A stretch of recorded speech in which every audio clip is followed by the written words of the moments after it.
반갑습니다. 우리 말씀의 제목 한번 같이 큰 소리로 읽어보겠습니다. 시작. 불편한 말씀. 오늘 말씀 시간은요 굉장히 불편한 시간이 될 거예요. 우리 옆 사람 보시면서요 이렇게 이야기해 주세요. 각오하십시오. 네, 한 번 더 각오하십시오. 네, 정말로 각오하고 들어야 하는 저 또한 마찬가지고요. 그런 말씀이 주어졌습니다.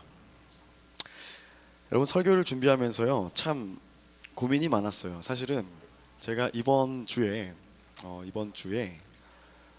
참 힘든 한 주를 보냈던 것 같아요. 정서적으로 어떤 거였냐면요, 저는 설교를 이렇게 성경을 공부하고 말씀을 묵상하고 제 삶에 적용하고 그리고 글로 풀어내는 거를 상당히 좋아합니다. 즐거워합니다. 근데 오늘 이제 본문을 받고 주제를 우리가 이렇게 공과대로 지금 다루고 있잖아요. 주제를 받았는데 이게 제 마음에 이렇게 와 닿지가 않는 거예요. 굉장히 불편한 거였어요. 그리고 이 설교를 어떻게 하면 피할 수 있을까를 굉장히 고민했어요. 근데 지난번에는 우리 공과가 제가 한번 여러분들과 나누었던 주제와 너무 똑같아가지고 다른 본문을 가지고 제가 묵상하고 있던 걸 가지고 나눴었잖아요. 근데 또 그렇게 하자고 말하기가 선생님들한테 좀 죄송한 거예요. 너희들은 잘 모르겠지만 선생님들은 또 이제 연륜이 있으시니까 딱 느낌이 오실 거란 말이죠. 너무 죄송한 마음이 있고 그래가지고 갈등했어요. 일주일 동안 제가 여러 번 카톡방에 썼다 지웠다를 했습니다. 본문을 바꾸고 싶습니다 이렇게 썼다가 지웠다가 고민하다가 그래, 내 차례에 이 본문이 나에게 온 이유가 있겠지 라는 생각을 하면서 다시금 묵상을 하는데요. 그리고 그거에 관련된 성경을 더 많은 성경의 권들을 보면서 공부를 하는데요, 연구를 하는데 그래도 마음이 너무 어려운 거예요.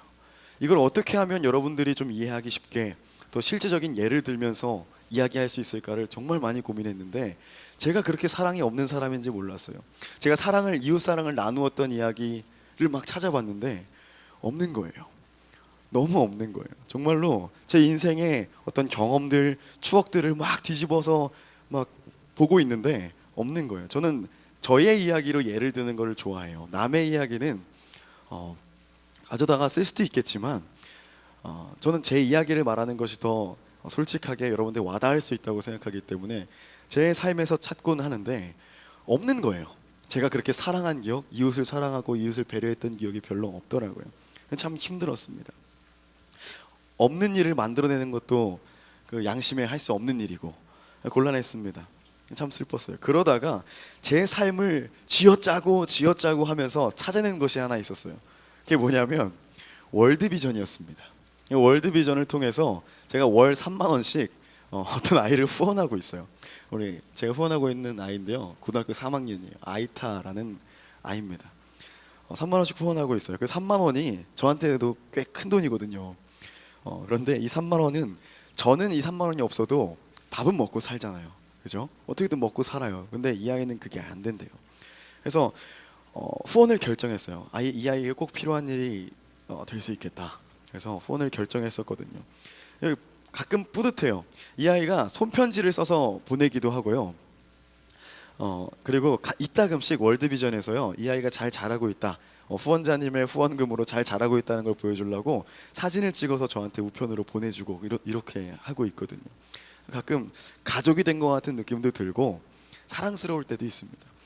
여러분들한테 이웃사랑을 실천하는 그런 방법에 대해서 하나 정도는 소개할 수도 있겠다 싶어가지고 안심을 하고 있었거든요. 이것도 좀 본이 되어야지 이러고 있었는데 제가 곰곰이 생각해보고 제 지난 그 후원하는 그 과정들을 생각해보니까 제가 이웃사랑을 제대로 하고 있지 않더라고요. 저도 경제적으로 힘들 때가 있어요. 여러분, 제 나이가 몇 살이죠? 29이고 내년에 30인데 어른들도 돈이 없을 때가 있어요. 어른이 3만 원이 없어요. 그럴 수가 있는데 없을 때가 있어요. 그래서 뭐 한 3만 얼마 있었는데 그럴 때 있잖아요. 그럼 내가 계획을 짠다고. 이 3만 원을 내가 다음 수입이 생길 때까지 이렇게 알뜰살뜰하게 잘 경제적으로 좀 이렇게 해보자 라고 생각하면 그때마다 때마침 알람이 울려요. 어떤 알람인 줄 아세요? 띠링 하면서 출금, 월드비전에서 그 3만 원을 가져가는 거예요. 잔액 1,512원. 딱 이 상황이 딱 되면요, 갑자기 시험 드는 거야. 아니 내가 지금 불우이웃인데 내가 불우한 이웃을 돕게 생겼어. 이런 생각이 드니까 가끔은, 자주 그런 건 아닌데 물론 조금 자주 그럴 때도 있어요. 억울한 생각이 드는 거야. 내가 이 돈이, 나도 이 돈이 진짜 꼭 필요한데 뭐 이런 생각이 드는 거야. 내가 진짜 언제까지 이런 희생을 할 수 있을까? 이런 생각을 하게 되더라고요. 혹시 되게 비겁해 보입니까? 제가 비겁해 보이세요? 좀 야유를 하고 싶거나 그러십니까? 기회를 드릴까요? 실망스러우십니까? 아니면 혹시 이해가 되세요? 이게 제 마음이 이해되세요? 뭐 그럴 수도 있겠다 싶으세요? 실망하실 수도 있는데요. 조금 전까지만 해도 제가 막 가족 같은 분위기 든다 그랬고 사랑스럽다고 하고 그랬는데 갑자기 그런 사람이 어떻게 이래? 사랑을 잃어버렸어? 뭐 사람이 어떻게 그래? 라고 그럴 수 있는데 잘 생각해 보세요. 제가 사람이기 때문에 그런 거예요. 사람이기 때문에. 여러분 베드로도 그랬습니다. 베드로는요, 마태복음 말씀 보면요, 시키지도 않았는데 베드로가 갑자기 뜬금없이 예수님께 이런 고백을 하거든요. 예수님, 저는 예수님을 절대 버리지 않겠습니다. 예수님, 저 예수님 사랑하니까요. 다른 사람들이 다 떠나가도 저는 예수님을 따르겠습니다. 이렇게 고백했던 베드로가요, 몇 번 예수님을 부인하죠? 세 번 부인합니다. 한 번도 아니고 세 번이나 부인해요. 어떤 상황이었는지 아시죠? 예수님이 잡혀가시고 그 제자 공동체가 무너질 판이 생겼어요. 대장이 없어진 거야. 그리고 본인들도 잡혀갈 상황이 돼버렸어요. 그랬더니 자기가 위험에 처하니까 그 사랑을 포기하잖아요. 감정이 변해버렸어요. 사람이 그래요. 자기가 조건이, 어떤 조건이, 뭐 상황적인 조건들이 딱 처해졌을 때 그 상황에 따라서, 그 조건에 따라서 우리의 감정은 변하더라는 겁니다. 사랑도 감정이거든요. 변하더라는 거예요. 사람이니까 그렇게 되더라는 겁니다. 여러분은 그 상황이 온다면 자신 있으세요? 이 월드비전 상황 말고요, 베드로와 같은 그런 상황이 된다면 여러분 자신 있으세요? 너무 확신하지 않으시는 게 좋을 겁니다. 우리 정말 연약하거든요. 잘 아는 사람을 사랑하기도 사실 힘들어요. 그런데 잘 모르는 사람을 사랑하기, 그 사람을 돕기 쉽지 않습니다. 하물며 내가 미워하는 사람, 나를 해코지하는 사람, 그런 사람들 뭐라 그러죠? 원수.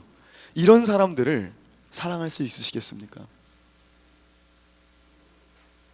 거의 불가능해 보입니다. 우리는 어떤 상황과 조건에 따라 감정이 변하는 사람이기 때문이에요. 여러분 영화관에서요, 기생충이라는 영화를 봤어요. 이사모님이 참 순진해. 착하고. 부자인데 착하다니까. 부자인데 착해가 아니라 부자니까 착한 거지. 뭔 소리인지 알아?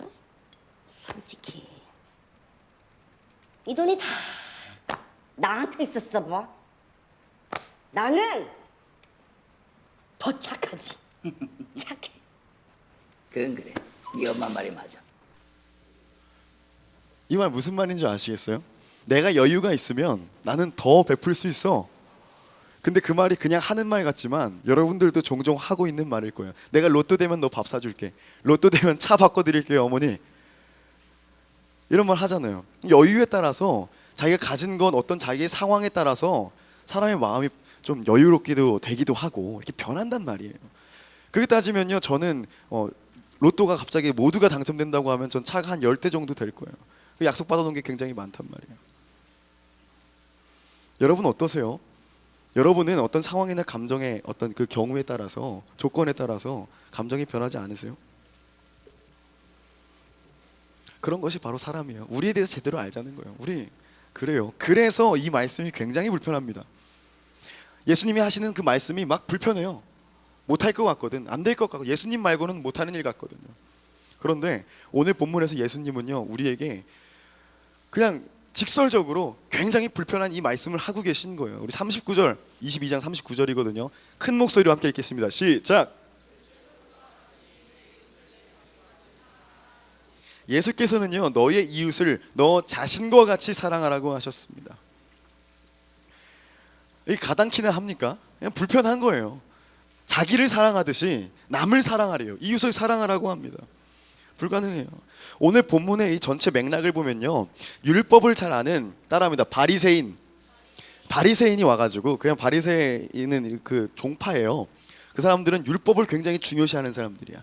그 사람들이 와가지고 예수님을 시험한다고, 성경에 시험이라고 표현했거든요. 테스트해 보는 거예요. 잘 알고 있나 모르나. 뭐라고 물어보냐면, 예수님, 가장 중요한 하나님의 계명, 하나님의 명령은 무엇입니까? 가장 크고 중요한 것이 무엇입니까? 이렇게 물어요. 예수님은 뭐라고 대답하시냐면요, 하나님께서 이렇게 말씀하셨잖아. 너의 주 하나님을 사랑하라. 이게 첫째야. 그런데 이게 중요해요. 둘째도 그런데, 둘째도 굉장히 중요한데, 똑같이 중요한데, 내 이웃을 지금 이렇게 말씀하고 계신 거예요. 내 이웃을 너 자신처럼 사랑해라. 이게 가장 큰 계명이다. 이렇게 말씀하고 계신 겁니다.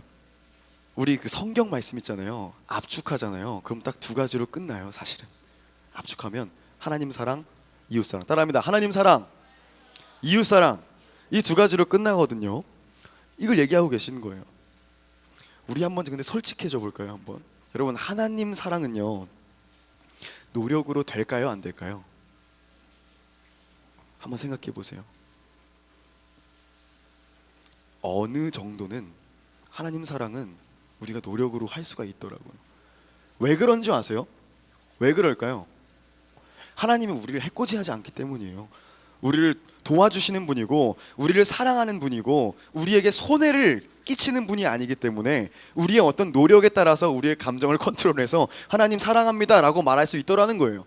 여러분, 하나님 사랑한다고 자주 고백하잖아요. 누가 시켜서 하는 경우도 있고 마지못해 하는 경우도 있지만, 여러분, 노력에 의해서 하나님을 사랑한다고 여러분 고백할 수 있어요. 그런데 이웃 사랑은 좀 이야기가 달라요. 똑같이 또 굉장히 불편한 거예요. 왜 그러냐면요, 사랑한다는 것은 희생이 필요해요. 내가 가진 것을 나누어 주는 것이 사랑이거든요. 잘 생각해 보세요. 뭐가 없어도 사랑할 수 있는데? 아닐걸요. 마음도요, 내 마음을 나눠서 줘야지 사랑인 거예요. 돈도요, 뭐 돈이 될 수도 있고 물질이 될 수도 있고 뭐 물건이 될 수도 있고, 그것도 사랑이라고 하잖아요. 내 것을 나눠 주는 거, 내 것을 희생시켜서 남에게 줄 때, 그걸 사랑이라고 하거든요. 마음이 제일 커요. 근데 마음 생각해 보세요. 마음을 나눈다는 게 무슨 말일까? 마음으로 사랑한다는 게 무슨 말일까요? 내가 만약에 철기가 나를 화나게 했어. 엄청 화나게 한 거예요. 나는 엄청 막 화를 쏟아내서 야 이놈아 이러면서 막 뭐라 하고 싶은데, 그걸 참고, 내 분을 참고, 내 하고 싶은 걸 참고, 내 감정을 참고 용서를 줘야 된다면 그 사랑이거든요. 내 감정을 희생시켰어요. 내가 어떤 게 엄청 불편해. 엄청 불편해요. 내가 만약에 요엘이 옆에 앉았는데 요엘이가 다리를 쫙 벌리고 앉아 있는 거야. 근데 알고 보니까 요엘이가 다리를 수술했네? 그럼 내가 그 옆에 앉아야 되는데 내 권리를 찾고 싶어. 내가 너무 불편한 거야. 근데 이 친구를 배려한다면 그 마음을 내려놓고 내가 양보하겠죠. 이것도 사랑이거든요. 배려의 방법이잖아요. 자기가 무엇인가를 희생할 때 사랑할 수 있습니다. 그냥 내가 걔를 좋아해, 이런 감정이 사랑이 아니에요. 그런 호감, 이런 것이 사랑이 아닙니다. 희생이 따라요. 그렇기 때문에 이웃사랑이 어려워지는 거예요. 여러분들 이웃을 사랑하시면, 몇 사람에게 물어보세요. 당신의 이웃을 사랑하십니까? 물어보세요. 이거 어디서 들어본 것 같은데, 게임에 있지 않나? 여러분, 사랑할 수 있으시겠어요? 너무 불편해요. 우리가 사람이라서 그래요. 결코 쉽지 않습니다. 여러분들, 그런데요, 성경에는요, 이제 한 번 더, 조금 더 불편해야 되거든요. 한 번 더 불편한 이야기가 있어요. 함께 읽겠습니다. 시작. 누구든지 하나님을 사랑하노라 하고 그 형제를 미워하면 이는 거짓말하는 자니, 보는 바 그 형제를 사랑하지 아니하는 자는 보지 못하는 바 하나님을 사랑할 수 없느니라. 우리가 이 계명을 주께 받았나니 하나님을 사랑하는 자는 또한 그 형제를 사랑할지니라. 이거 무슨 말인지 아세요? 이제는 이웃사랑, 그 사랑의 범위가 더 확장되는 거예요. 무한대로 커져 버렸어요. 지금 누구까지 사랑하라고 하는 건지 아세요? 내가 미워하는 사람, 원수까지도 지금 사랑해야 할 판 됐어요. 이제 이거 어떻게 해요? 이거 불편해가지고. 여러분, 말씀이 이렇게 불편하다. 말씀이 이렇게 불편해요. 그런데 여러분, 우리가 잘 생각해 봐야 되는 거예요. 잘 생각해 봐야 돼요. 여러분, 저 지금 이 하나님의 이 사랑하라라는 계명 불편해하고 있어요. 너무 나는 원래 하고 있었는데 이러고 있어요. 나는 3만 원에도 무너지는 사람이에요. 굉장히 실망스러울 수 있어요. 여러분, 전사님 나 밥 잘 사주는데 그런 모습 안 보였었는데. 아니요, 제 속마음은 여러분 모르잖아요. 근데 여러분 사주면서 아까워할 수 있어. 여러분을 사랑한다고 하는데 아씨 난 집에 가서 라면 먹어야 되는데 이럴 수가 있다니까 진짜로. 어려운 이야기 하고 있는 거예요. 어려운 얘기. 누구나 그렇다는 겁니다. 누구나. 근데 왜 우리는 사랑해야 할까? 못할 것 같거든요. 근데 평생을 이렇게 사랑을 베풀면서 이웃사랑을 실천하면서 그 말씀대로 살아온 분이 한 분 계시더라고요. 제가 소개하고 싶은 분은요, 손양원 목사님입니다. 따라합니다. 손양원 목사님. 손양원 목사님은요, 애양원이라는 곳에서 사역을 하셨는데요. 병원같이 보이죠? 애양원은요 어떤 곳이냐면 따라합니다. 나병이라는 병에 걸린 사람들, 한센병이라고 하고요. 그런 병에 걸린 그 환자들과 환자들을 이제 요양하는 곳이에요. 근데 사실 말이 요양이지 사실 격리나 다름이 없습니다. 왜냐하면 이 한센병, 나병은요 옮겨요. 전염됩니다.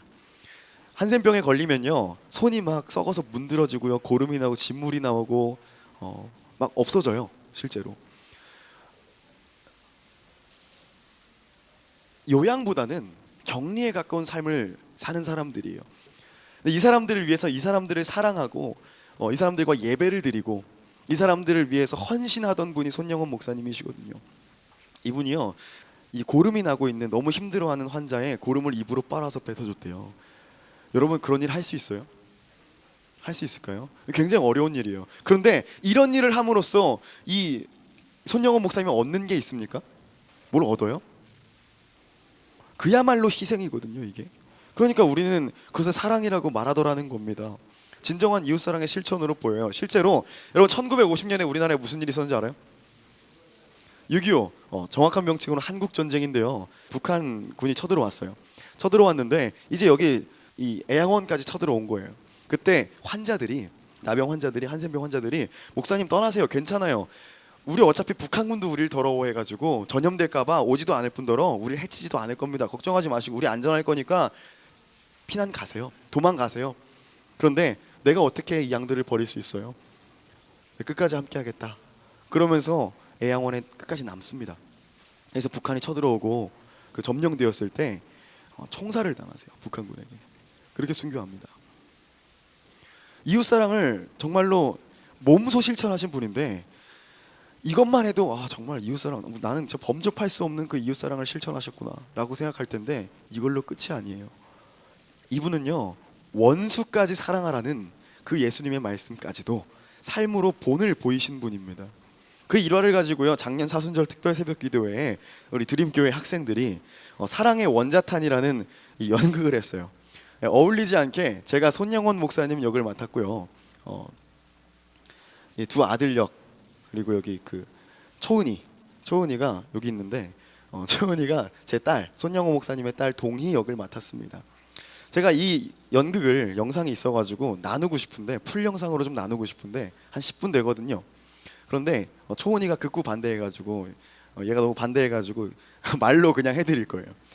손영원 목사님에게는요 5명의 아들 3명의 딸이 있었다고 합니다. 그중 첫째와 둘째 아들이요 48년에 전쟁 나기 직전에 안재선이라는 극중에는 저기 있는 그 동민이 형이 이제 역할을 맡았었는데 안재선이라는 공산 단원에게 붙잡혀가지고요 인민재판을 받고 총을 맞고 죽어요. 안재선이라는 사람이 어떤 사람이 손영원 목사님의 두 아들을 죽인 사람이라는 거예요. 안재선은 붙잡혔거든요. 그 반란이 진압되고서는 붙잡혔는데요. 재판을 받게 됩니다. 근데 그 재판이 열리는 그 시간에 애양원에선 예배가 있었어요. 손양원 목사님은 이제 목양을 해야 되니까 설교를 하셔야 되니까 직접 가지는 못하고 그때 동희를 부릅니다. 동희를 불러서 동희에게 이런 이야기를 하는데요. 어떤 이야기인지 우리가 상상할 수 없는 이야기를 하게 되거든요. 굉장히 그 동희가 싫어하지만 우리 그 초원이가 싫어하지만 그 부분만 짧게 한번 우리 보도록 할게요. 안재선 알지? 그 나쁜 놈! 우리 오빠들 살려내라고 하세요! 우리 오빠들!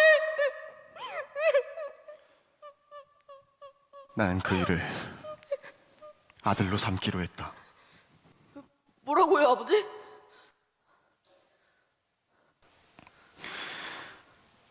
그 일을 아들로 삼기로 했다. 아버지, 지금 무슨 말씀 하시는 거예요? 그 사람 사람은 우리 두 오빠를 죽인 놈이잖아요. 네? 아버지 무슨 말씀이시냐고요? 당장 죽여도 못하는 섬을 뭐요? 양자요?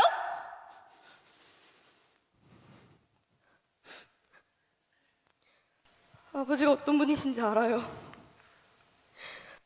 용서하실 거면 용서까진 괜찮아요. 그런데 양자는 대체 무슨 말씀이시냐고요? 동희야, 양자로 잡으면 그놈이 제 오빠가 되는 건데 제 오빠들을 죽인 그 원수가 오빠가 된다니 절대 못해요. 동희야. 안 돼요.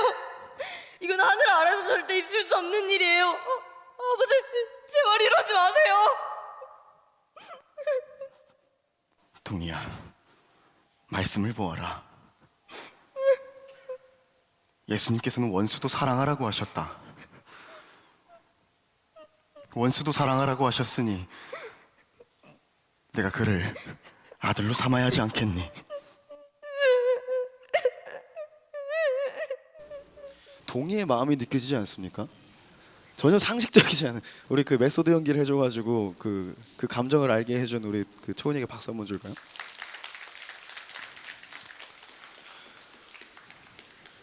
그 마음 알 것 같지 않아요? 여러분에게 입장을 바꿔서 한번 생각해 보는 거예요. 여러분의 가족을 죽인 사람을 내 가족으로 받아들여야 된다. 이 얼마나 비상식적인 불편한 일입니까? 불편을 뛰어넘어요, 이거는. 그런데 극 중엔 나오지 않았지만 손영원 목사님은 그 동희에게 자기 딸에게 이렇게 이야기해요. 내가 지금 재판에 가지 못하니까 너가 그 재판장에 가서 내 이 탄원서를 좀 전해다오.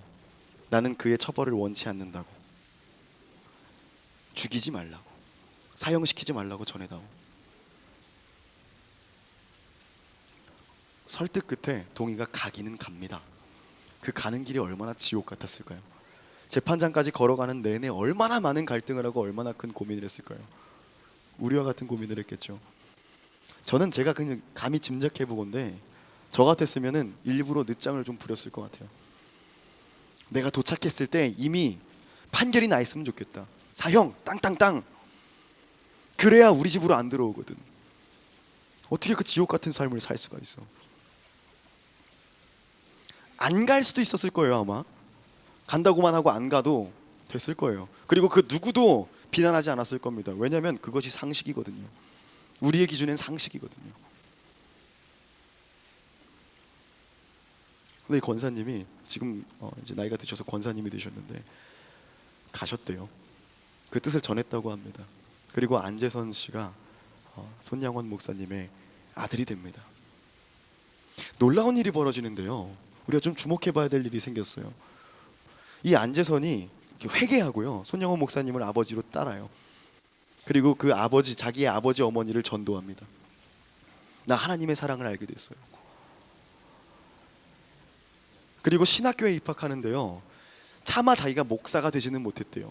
내 죄 때문에 살인자의 설교를 듣는 이들이 하나님의 마음을 오해하게 될까봐, 자기 때문에 하나님의 영광을 가릴까봐 목사를 포기했대요. 그런데 그 아들이 목사가 됩니다.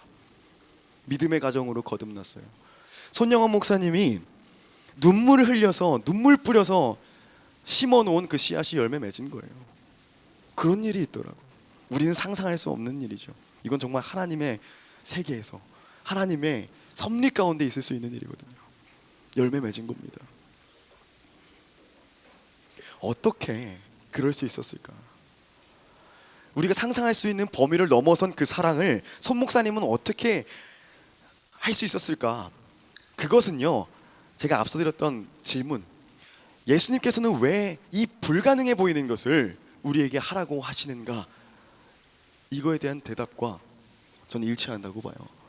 사랑하기 어려운 사람을 사랑하기 어려운 상황에서 사랑한다는 것은요, 너무나도 어려운 일이고 불편한 일입니다. 근데 우리가 생각해 봐야 될 것이 있습니다. 옆 사람을 한번 보실래요? 보시고 부끄러우면 자기만 봐요. 이렇게 한번 물어보세요. 혹시 내가 사랑받을 자격이 있니? 이렇게 한번 물어보세요. 있다고 해줄 수도 있거든요. 진짜 사랑스러운 친구인 거야. 그거는 사랑하는 거야. 그 배려의 마음이야. 자기 자신한테 한번 물어보십시오. 나는 과연 사랑받을 자격이 있어서 사랑을 받고 있는가? 하나님께서 나를 그렇게 사랑하셨다는데 내가 사랑받을 자격이 있어서 사랑을 받았는가? 우리가 한번 고민해 보자는 거예요. 여러분 어떠세요? 하나님의 기준이요, 하나님의 사랑의 기준이 우리와 같았다면요, 우린 그냥 프로 불편러예요. 진짜로 그냥 불편한 존재입니다. 말도 안 듣지, 죄로 가득 차 있지. 그런데 하나님은 어떤 조건도 없이 우리를 사랑하셨다고 말씀은 증거하고 있잖아요. 예수 그리스도를 통해서 죽으셨고 피 흘리셔서 우리를 살리셨다고 되어 있잖아요. 왜? 사랑하셔서. 하나님은 우리에게 어떤 요구 조건도 주지 않으세요. 잘생겨야 돼? 돈이 많아야 돼? 이런 건 당연히 아니었고요.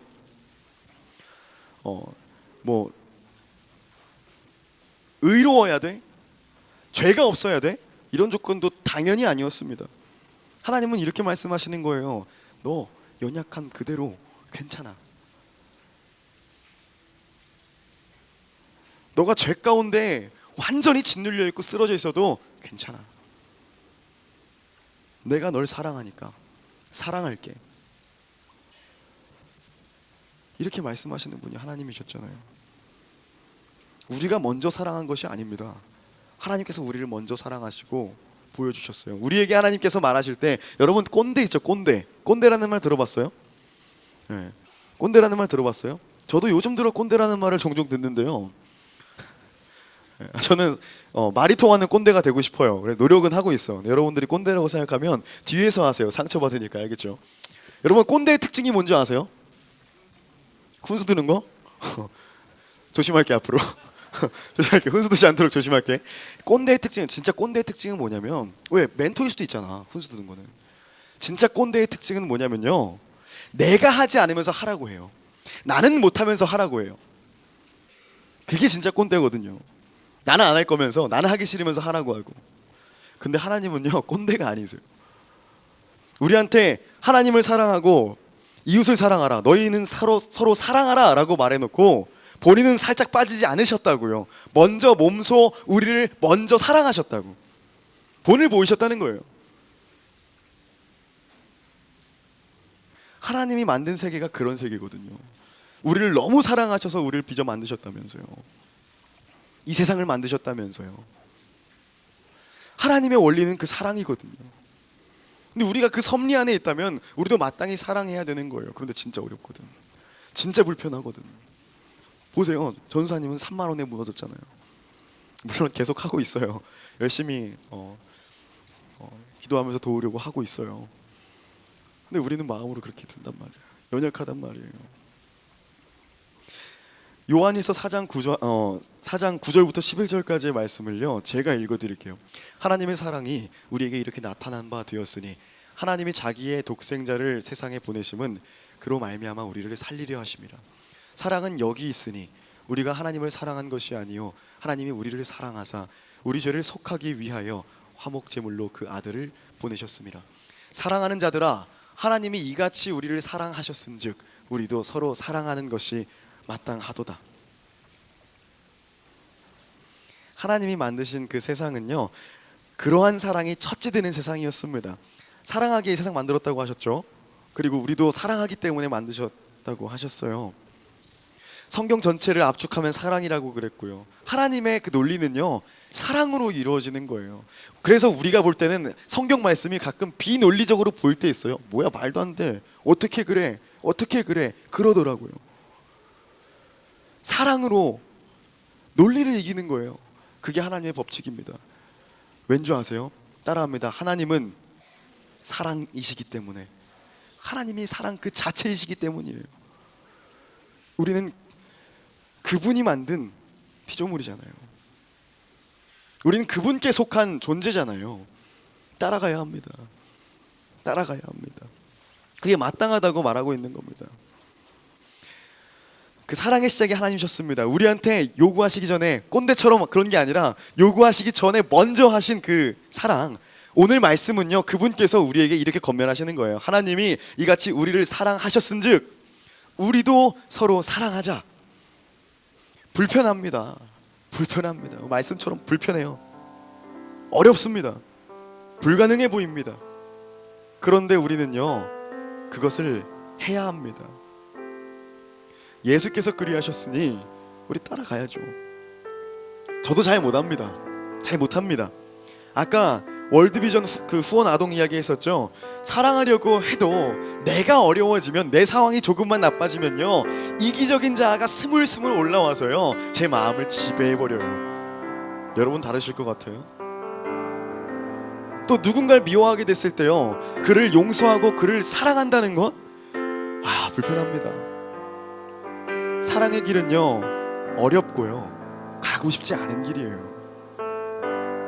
그런데 내 마음에 그리스도의 흔적이 남아있어서요, 우리는 다시 그 사랑의 길을 가게 됩니다. 걷게 합니다. 크리스찬으로 산다는 건요, 그 길을 걷는 거예요. 그 사랑의 길을 걷는 거예요.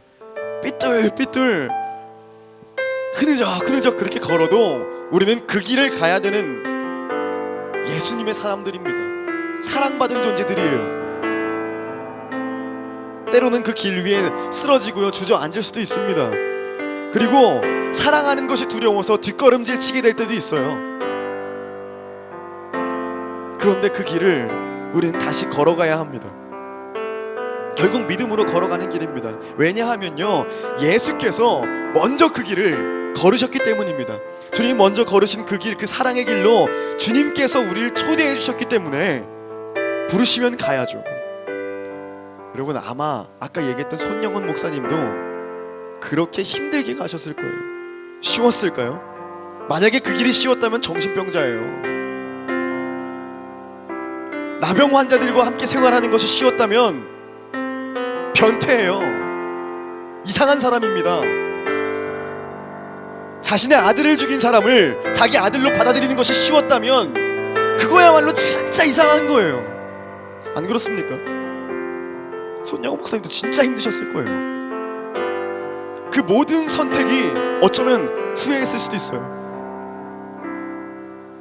그런데 그 힘든 길을 묵묵히 갔다고요. 왜? 예수 그리스도가 우리에게 주신 그 사랑을 알고 있기 때문에 그 길을 따라 걸은 겁니다. 힘들지만 삐뚤삐뚤 비틀비틀 흐느적 힘들게 힘겹게 그렇게 걸으셨을 거예요. 여러분, 우리도 그렇게 걸어야 돼요. 말씀은 그렇게 이야기하고 있어요. 그 길을 따라 걸으라고 이야기하고 있습니다. 여러분, 우리 함께 해봐요. 저도 힘들다고 얘기했죠. 근데 우리 같이 해봐요. 하나님의 나라가 그런 나라거든요. 미움과 시기, 질투, 분노 이런 것들을요, 사랑을 덧칠해서 덮어버리는 것이 하나님의 나라예요. 하나님의 원리입니다. 여러분, 우리 사랑으로요, 이 세상 알록달록 좀 색칠해봐요. 그 하나님의 계명, 그 명령, 그 사랑의 명령에 응답하는, 그리고 몸소 실천하기 위해서 몸부림치는 우리가 되기를 소망합니다. 그럼으로써 우리를 통해 하나님의 나라, 사랑의 나라가 이 세상 가운데 회복되기를 소망합니다.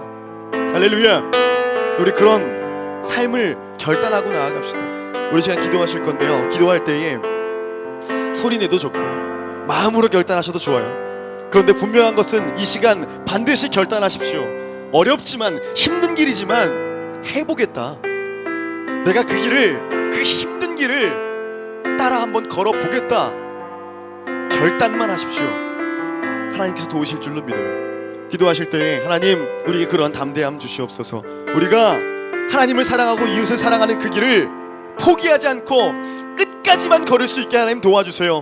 포기하더라도 다시 일어나게 하시고, 쓰러지더라도 털고 일어나서 다시 한번 그 길을 바라보게 하시고 걷게 하여 주시옵소서.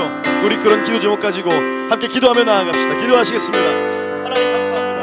하나님, 우리를 이끄셔서 하나님 이 자리 가운데에 주님을 바라보게 하시니 감사합니다. 말씀 주셔서 하나님, 정말로 불편한 말씀이지만 하나님, 우리가 다시 한번 생각해보고, 하나님, 우리가 받은 사랑이 어떤 사랑이었는지, 정말 불편한 존재였을 우리들이 어떤 사랑을 받고 우리가 어떻게 구원받았는지 기억하는 시간 갖게 하시니 감사합니다. 하나님, 이제 결단하길 원합니다. 우리 아이들과 함께 결단하길 원합니다. 하나님, 하나님께서 보이신 그 사랑을 우리가 그 사랑에 응답하며 나아갈 수 있도록, 힘들지만 어렵지만 불편하지만 선택하고 나아갈 수 있도록 하나님 도우시고 함께 하여 주시옵소서. 주님 그렇게 하나님의 나라, 사랑의 나라가 이 땅 가운데 살아갈 수 있도록 우리를 통하여서 일하여 주시옵소서. 하나님 도와주시옵소서.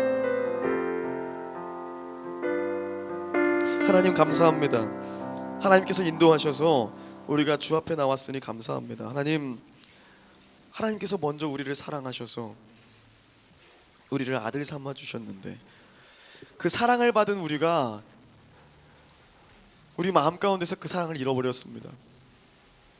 오늘 이 자리에서 그 사랑을 회복하길 원하오니 우리가 하나님을 사랑하고 또 이웃을 사랑할 수 있도록 도우시고 함께하여 주시옵소서. 불편한 길, 예수의 길, 그 사랑의 길을 우리가 따라 걸으려고 합니다.